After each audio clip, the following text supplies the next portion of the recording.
Human foolishness. Once upon a time, there was a story that couldn't have been told if it hadn't happened. We haven't been around since this story first surfaced, but 2-3 days later, since the flea had 99 kilograms of iron on his leg and still thought it was light, they say there was once a married man, and that man lived with his mother-in-law. His wife, which had a child, was a bit dumb, but the mother-in-law wasn't much smarter either. One day, our man came home after work like any other man. His wife, after she washed the child and dressed him up, started breastfeeding him. She then put him next to the warm stove because it was winter. Then she started caressing him until he eventually fell asleep. After that, she stood a bit and fell into thoughts, and then she started to cry and yell. God, my child, my child. Her mother, who was sewing at the time, filled with fear, threw away the sewing kit, jumped out of the chair and asked her with fright, What happened to you, my dear? Mother, my child is going to die. When and how? Look how. Can you see the piece of salt on the chimney? Yes, I can see it. What's with it? If the cat gets on the chimney, the piece of salt will fall on my baby, who is going to die. Oh God, you're right, my daughter. You can see that the baby's days are over. and, looking at the piece of salt on the chimney, their hands clenched, as if somebody had tied them. Both of them burst into crying and yelling. While they were crying, the baby's father entered the door, being hungry and upset. What is it? What happened? Then, coming to their senses, they began to wipe away their tears and to tell him about the incident with great sorrow. The man, after listening to them, said in astonishment, Hey, I have seen many falls in my life, but I've never seen anybody like you. I'm leaving, and if I find anyone more stupid than you, I will return home. And I won't. With that said, he sighed heavily, left the house without saying goodbye, and with his soul full of bitterness.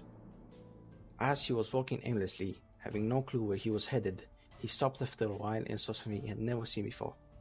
A man who was on an empty barrel with the opening towards the sun, grasped the barrel and went into a hut with it. Then he went out, put it in the sun again, and did the same thing over and over. The man, confused, said, Hello, good man. Hello, my friend. So, what are you doing here? Come on, I've been working for about 2 or 3 days to carry this damn sun in the hut, so that I can have light, but I don't succeed. What a toil! Don't you have a spare axe? Yes, I do. Take it by the tail, make a hole in the hut, and the sun will go on its own. He immediately did so, and the sunlight entered the hut. Great miracle. Good man. If God hadn't brought you to me, I could have got old striving to carry the sun inside. The man left, and after a while he met another stupid person.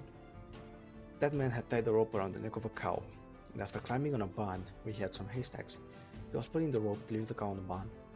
The cow was roaring terribly, and he was exhausted. Man, but what do you want to do?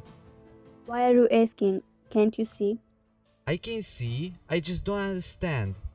Well, this animal is starving and it doesn't want to go up on the barn in order to eat some hay. Wait a minute, my friend. You're about to hang the cow. Take the hay and put it down on the ground. It will worst want it? Don't be penny wise and pound foolish. Then the man eventually understood, and the cow was finally safe. You taught me well, good man. I was about to strangle my cow. Thus, the man, marveling at his great folly, said to himself, My cat could have hid a piece of salt, but it couldn't have been possible to carry the sun inside a hut with a barrel, or to drag a cow on a barn with a rope.